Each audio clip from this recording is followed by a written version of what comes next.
I've been writing her every day, bro. You know she's performing in Dothan next Friday. Is she? Yeah, I've been writing on Facebook. I wrote on Twitter, Instagram. Lady, see me.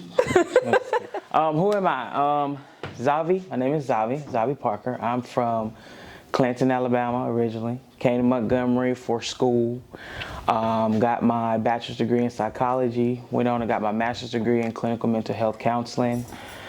The reason why I did those things, at first I didn't know. I thought I wanted to be a therapist and help people.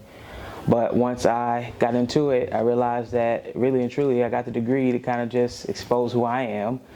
Imagine that, you spend all those hundreds of thousands of dollars to just see who you are, and then to advocate for the community that don't know about therapy. So God had a special way of making that thing a pie, okay? He made it 360 real quick for me to see what it is that I needed to do. And so now my element is this: I'm an advocate for therapy in the black community, for everybody, black women, men, but that's the specific genre that I'm trying to help. How have you seen your advocacy help your community so far?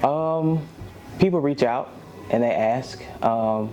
They ask for what type of therapist do you think I need, or they give me a basis of what's going on, and they'll be real about whatever mental issues they're dealing with currently. And for me to be able to help direct them to somebody that can help them. Though they know I'm not licensed, they still are trusting me enough to be able to lead them in a direction to get the help that they may need. So it's been powerful in that aspect, because I get inboxes from parents, I get inboxes from adults, and they just ask those simple questions, and I try to give them or direct them the best way I can. I'll be like, hey, you need to go to this one, they already licensed, or you need to go to this one, this is what they specialize in, and they'll be able to help you. And I think it's been helpful. So what do you want to do with that for your community? Or where do you see it going? Listen, I have a lot of irons in the fire. I think I jump from one idea to the next, but the biggest thing that I'm working on right now is something called late bloomers, which is, it kind of combines like a lot of things, like people who think that it's too late to change a career, or it's too late to get help for the things that they went through. It's kind of like a combination of those two things. But I'm working on something else to kind of like be a different umbrella for that, so that it'll be able to bring it all in, right? And so the reason why I'm doing that is because late bloomer, when you think about that word, you always think about like somebody starting something late. I mean, of course. And a lot of the times when people, I've counseled 40, 50-year-olds, and they think that the things that they dealt with in childhood, that they can't heal from it in adulthood. So I'm trying to basically bring cohesiveness to that. Like, you can heal.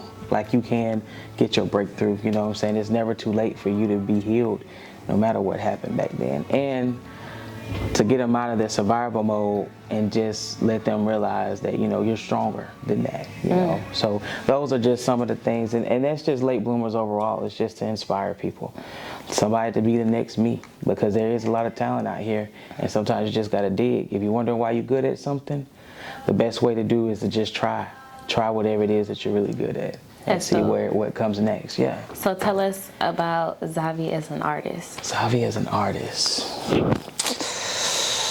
I be all over the place. I really do be all over the place. But now, one of the things that I've realized recently and within the past 2 years is that I love giving God glory in everything that I do. And that's in my job, that's in the things that I write, that's in the things that I speak. I try to speak more life into people than I do any type of negativity. So a lot of my pieces, even when I've written in the past, have been about grief, because I lost my parents at a young age. So that was like one of my first reasons for writing, is just to kind of get it all out. So me as an artist, I used to be very sad, because it was just a way to deal with pain and to externalize it. But now that I have allowed myself to heal in that place, me as an artist is just somebody who I like writing about experiences and sharing it with other people, hoping that they're able to get a breakthrough from that. So that's me as an artist. I write about my experiences and share with other people, hoping that they get a breakthrough, if that's the voice that God has led them to. Have you seen an impact from your work? I actually have. I have, but I try not to, I guess I don't rejoice in it too much because I think I get afraid sometimes. That's a part of myself I'm still working on. It's getting too happy. But I'm trying to work on being okay that it's all right to be joyful because it's good that people are healing from things that you're saying. And it's not you're not being arrogant by that. This is what you're actually out here to do. I can't say I'm out here to do it and then get scared when people actually are healing from things that you're sharing. That's counterproductive. But that's another layer that Xavi is healing from. So pray for Xavi. Let's just try to get there. You know what I'm saying? Hey, Mara J here, real quick. Firstly, we want to thank you for viewing and supporting our Artist Talk videos. We do these videos in order to enhance and engage and expose our creative community. So if you are interested in supporting us, please hit the link below for our sponsorship opportunities. Help us to keep going. And yeah, back to the video. So what do you have coming up?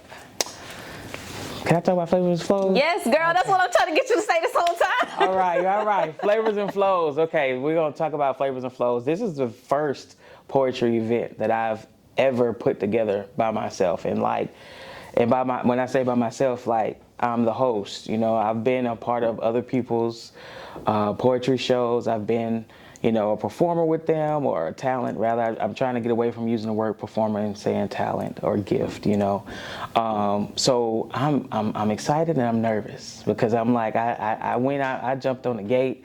I said, hey, this is how much your ticket is. This is what we're gonna do. And I really just jumped out there. And the results were surprising for me, you know, because a lot of people was like, oh, we're excited. We can't wait. We want to see the experience. And the word experience just kept coming. And I'm like, you know, it really is that. I want you to, you know, leave feeling light, feeling like, you know, I'm not the only one out here that's going through things, but also feeling like even though I am going through these things, I can overcome them. So Flavors and Flows is like a combination of poetry, music, and food, because culinary experiences is also a part of what I love. Like, I love a good plate. I love a piece of fish, okay? Listen, I joke around with people all the time. I say, Jesus fed the 5,000. That was a fish fry, okay? Yes, it was. It was a fish fry and they had bread, okay? They was just missing hot sauce. They probably had peppers, okay? I always joke around and say that. But food to me is like really one of the things that combines cultures among anything else other than music. But if we had to put something, I think food, it really do. It brings people together. I mean, it really gives us that community, that koinonia that we're looking for, where people are able to come together and love and talk and enjoy good food. So Flavors was all up in that thing. It's like, you know, if I want to bring people together, let's bring some food up in this thing. So you got food and you got flows, right? So that's where Flavor and Flows came from. Trying to, my coin on this event, and even Flavors and Flows in general, I just did the name not knowing that it's probably going to be a brand now, is that each event will have to, now I have something to keep up with. Flavors and Flows at all the events. So that's challenging, but I'm willing to see what it's like, because I think it's unique, and it's really unique to me because that's me. I've been in the food industry since I was 17. And that's like 15 plus years. So it's only right. I love preparing meals for people. I love making sure your food is safe, that you're not gonna get sick from it. And I love to make sure it's gonna be good to you. And I love poetry. So putting those two together is just like God tapped my shoulder and said, that's you, dog. And I was like, all right, I got you, fam. Last question. This is a two-parter. All right. How has the process been planning Flavors and Flows? And for the next person coming up who does have that experience, who wants to continue that experience on their own, what would you tell them? Okay. On the first part, how has the experience been? Honestly, God had people lined up in the right places at the right time. And I think I've said that to you. It's been things that I thought were difficult, or when I was like, well, I can't do that, it turned around and was like, yes, you can. Like, if I didn't make it work, the other person was like, well, we're going to do this for you.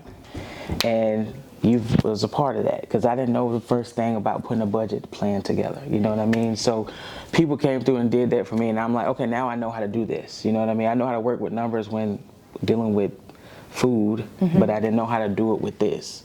So you showed me that, and then it was just like the way that people were coming to help, it seemed like it was too easy. And like I said, again, it was scary to me, because I'm like, that makes me nervous because it seemed too easy. I'm like, things like this I feel like I gotta grind hard because that's kind of what social media make you think, is that you gotta get it hard in order for it to be successful. But it doesn't. If God lines it up, it might be some difficulties to make you rely on Him, but it's not going to be as difficult as you think it is, right? And so for the next person, be brave.